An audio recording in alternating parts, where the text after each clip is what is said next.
আসসালামু আলাইকুম, সবাই কেমন আছেন? আশা করছি সবাই ভালো আছেন। ভিডিও দেখেই বুঝতে পারতেছেন আজকে কেমন একটা ভিডিও হতে যাচ্ছে। আজকের ভিডিওটা এই ভিডিওটাও বাহিরে করা। আমি বলছিলাম পার্ট পার্ট করে দিব, তো এটা 5 নাম্বার পার্ট। আরও 4টা পার্ট দেওয়া আছে, সেগুলো আপনারা গিয়ে দেখতে পারেন। তো আজকের ভিডিওটা হচ্ছে আবদুল্লা পার্কে, জর্ডানের আবদুল্লা পার্কে। এটা মূলত সেখানকার ন্যাশনাল পার্ক বলা হয়, যদিও পার্কটা খুবই ছোট এবং গাছগাছালি পার্ক। আমরা বাংলাদেশে পার্ক বলতেই গাছগাছালি বুঝি, আর এখানে শুধু রাইডার ছাড়া আর কিছু না। তবে আমার লাইফের ফার্স্ট টাইম আমি যত এক্সপিরিয়েন্স করছি এই পার্কে এসে, এত নাগরদোলা থেকে বলেন সব কিছুতেই ওঠা। এই পার্কের মাধ্যমে আমি প্রথম এত উঁচু উঁচু রাইডে উঠছি, কারণ এত ভয়ঙ্কর রাইডে আমি এর আগে কখনো উঠি নাই, বিশেষ করে এই রাইডটাতে। কারণ আমি খুবই ভীতু একজন মানুষ, হার্ট আমার অনেক দুর্বল, যার কারণে আমি এরকম বাংলাদেশের ছোট ছোট নাগরদোলাতেও উঠি না।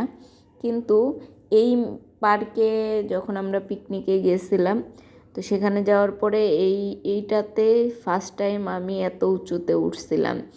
তো সেই এক্সপিরিয়েন্সটা অনেক একটা, মানে বাজে বলবো না, খারাপ বলবো না, কি ভালো বলবো জানি না, তবে আমার অনেক ভয় লাগছিল। আমার কাছে এই ছোট ছোট রাইডগুলো ভাল লাগে, কিন্তু উঁচু উঁচু রাইডগুলোতে আমি ভীষণ ভয় পাই, আমি উঁচুতে ভয় পাই। যার কারণে এই রাইডটাতে অনেকক্ষণ দাঁড়িয়ে থাকার পরে, মানে প্রায় 1 ঘন্টা সিরিয়ালে থাকার পরে এই রাইডটা ক্যান্সেল করে দিছি। তারপরে অনেকগুলো রাইড ক্যান্সেল করার পরে একটা এই রাইডটাতে উঠছিলাম। এই রাইডটাতে মোটামুটি ভালোই লাগছে, যদিও কিছুটা ভয় পাইছিলাম, কারণ আমার অভ্যাস নেই এরকম রাইডে ওঠার। আমার ফার্স্ট টাইম এই পার্কে এসে, এই পিকনিকে এসে, যদি আমাদের কোম্পানি থেকে সবাইকে একসাথে নিয়ে আসা হয়েছিল। এখানে শ্রীলঙ্কান, নেপালি, তারপরে জর্ডানি, বিভিন্ন কান্ট্রির সবাই, বাংলাদেশি সবাই মিলে একসাথে একটা পার্কে আমাদের জন্য পিকনিকের আয়োজন করা হয়েছিল। তো যাই হোক, সেই সময়টা অনেক সুন্দর ছিল এবং অনেক ভয়ঙ্কর ভয়ঙ্কর রাইড ছিল। যেমন এটা দেখেন, একদম উপরে নিয়ে একদম মাথা নিচের দিকে চলে আসে, ভয়ে আর উঠি নাই। অনেকেই বলতেছে এক্সপিরিয়েন্স একদম খারাপ, বাজে, তো যার কারণে ভয়ে আর ওঠা হয় নাই। এরকম অনেক রাইড ছিল যেগুলো আসলে ভয়ঙ্কর ছিল, অনেক, মানে সাহস না থাকলেও না ওঠাই ভালো। তবে আমার কাছে এই রাইডগুলো সবচেয়ে ভালো লাগে। আমি যেখানেই যাই না কেন, বাংলাদেশে হোক আর বাইরেই হোক, আমি এই রাইডগুলোতে উঠতে পছন্দ করি। তো আমার এক্সপিরিয়েন্স তো বলতেছি, আর আপনাদের জন্য, যারা নতুন আমার ভিডিও দেখতেছেন তাদের জন্য বলতেছি, আমি যখন বাইরে ছিলাম সেই ভিডিওগুলো আমার ওরকমভাবে সবার সাথে শেয়ার করা হয় নাই, যার কারণে অনেক ভিডিও আমার ডিলিট হয়ে গেছে। তো যে কয়টা ভিডিও অল্প অল্প ক্লিপ আছে, সেগুলো আমি সবার সাথে শেয়ার করার চেষ্টা করতেছি।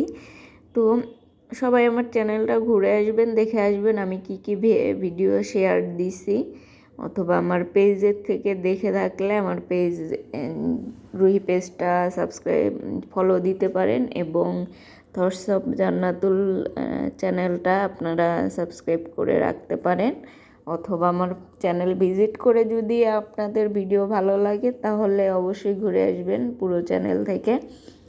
তো যাই হোক, এখানে সবাই আমাদের সারা দিন সকাল থেকে একদম বিকেল পর্যন্ত আমরা ছিলাম, এবং সারাদিন খাওয়া, নাচ গান, রাইড শেয়ার সব কিছুই এখানে ছিল।